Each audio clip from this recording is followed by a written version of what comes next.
आता या क्षणाची सगळ्यात मोठी बातमी येते। बारामतीत अजित पवारांच्या विमानाला अपघात झाल्याची माहिती कळतेय। लँडिंग दरम्यान अजित पवारांच्या विमानाचा अपघात झालाय। विमानातील काही जण जखमी झाल्याची माहिती कळतेय।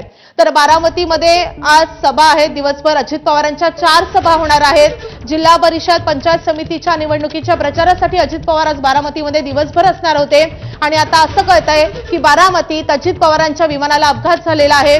उपमुख्यमंत्री अजित पवारांच्या विमानाला लँडिंगच्या दरम्यान अपघात झाल्याची माहिती कळते। आताची सगळ्यात मोठी अपडेट समोर येते।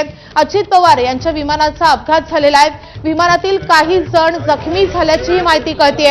आता या जखमींमध्ये नेमका कुणाचा समावेश आहे हे कळू शकलेलं नाहीये। मात्र विमानात त्यावेळी अजित पवार, त्यांचे सुरक्षा रक्षक आणि वैमानिक असल्याची माहिती कळते।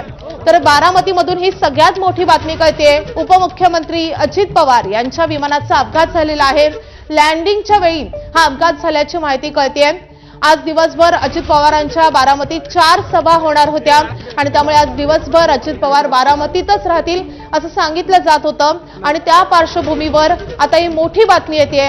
अजित पवार यांच्या विमानाचा अपघात झाल्याचं कळतंय। त्यावेळी विमानामध्ये अजित पवार, त्यांचे सुरक्षा रक्षक आणि वैमानिक उपस्थित असल्याचं कळतंय। आपले प्रतिनिधी जयदीप भगत आपल्या सोबत आहेत। जयदीप, काय प्राथमिक माहिती मिळते? हा अपघात नेमका कसा झाला आणि अजित पवार कसे आहेत? खरं तर माधवी, काही वेळापूर्वी हा अपघात झालेला आहे अशी माहिती मिळते आहे। ज्यावेळेस धावपट्टीवरती बारामतीमध्ये विमान उतरत होतं त्यावेळेस त्यांच्या विमानाला जो आहे तो अपघात झालेला आहे। त्यामध्ये उपमुख्यमंत्री अजित पवार, त्यांचे सुरक्षा रक्षक आणि वैमानिक होते। या ठिकाणी जे आहे ते आता मोठ्या अग्निशामकच्या गाड्या या ठिकाणी दाखल झालेल्या आहेत। खरं तर उपमुख्यमंत्री अजित पवार यांचे जे आहे ते आज बारामतीमध्ये 4 ठिकाणी सभा होत्या आणि नियोजित होत्या आणि त्यासाठी उपमुख्यमंत्री अजित पवार जे आहेत ते मुंबईवरून बारामतीला येत होते आणि येताना जो आहे तो बहुधा विमान लँड होताना जो आहे तो अपघात झालेला आहे। आणि त्याच्यामध्ये अजित पवार यांचा बारामतीमधल्या मीरा वागत असेल, इपणदरे असेल, करंजे पूल आणि सुपा या ठिकाणी ज्या आहे त्या सभा होत्या। त्यासाठी उपमुख्यमंत्री अजित पवार या ठिकाणी येत होते आणि गाडी या ठिकाणी जो आहे तो त्यांचा लँडिंग होताना अपघात झाल्याची आहे ती प्राथमिक माहिती आहे।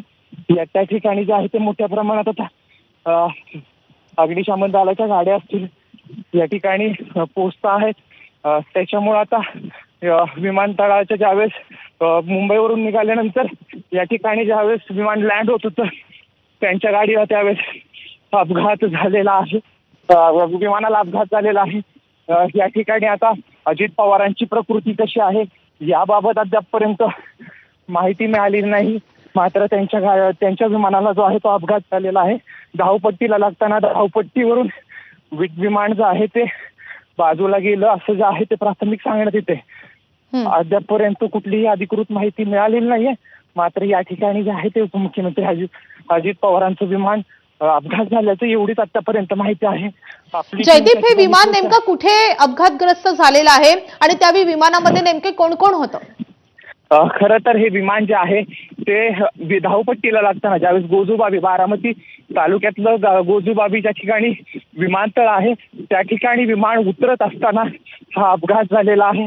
त्या अपघातामध्ये उपमुख्यमंत्री अजित पवार, त्यांचे सुरक्षा रक्षक आणि वैमानिक होते। आता नेमकं कुणाची प्रकृती कशी अद्यापपर्यंत पण अजित पवारांच्या या ठिकाणी जे आहे ते आपण अवघ्या काही वेळामध्ये त्या ठिकाणी पोहोचतो आहेत। ज्यावेळेस धावपट्टीला विमान लागत होतं त्यावेळेस जो आहे तो अपघात झाल्याची प्राथमिक माहिती आहे।